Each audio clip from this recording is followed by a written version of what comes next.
মানুষ কখনোই একদিনের মন খারাপে কিংবা হঠাৎ বলা একটা কটু কথার কারণে রাগ হয় না, ঝগড়া করে না। এগুলো একদিনে তৈরি হয় না।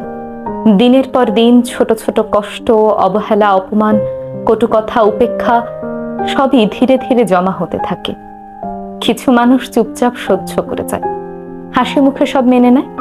কিন্তু সহ্যেরও তো একটা সীমা থাকে। যখন সেই সীমা পার হয়ে যায় তখনই ঘটে বিস্ফোরণ। তখন আর ব্যথা বোঝাতে হয় না, শব্দই গর্জে ওঠে। তখন মানুষ আর কিছু ভাবার আগেই বলে ফেলে সবকিছু। সে হয়তো চুপ থেকেছে সম্পর্কটা টিকিয়ে রাখতে, কিন্তু একদিন হঠাৎ সে চিৎকার করে কাঁদতে কাঁদতে বলে ফেলে, আমি কি মানুষ না? আমারও তো অনুভূতি আছে। লোকে তখন ভাবে, এ একটা কথায় এত রাগ কেন? কিন্তু তারা জানে না, ওই এক কথার পেছনে আছে শত শত না বলা কথা, অগণিত সহ্য।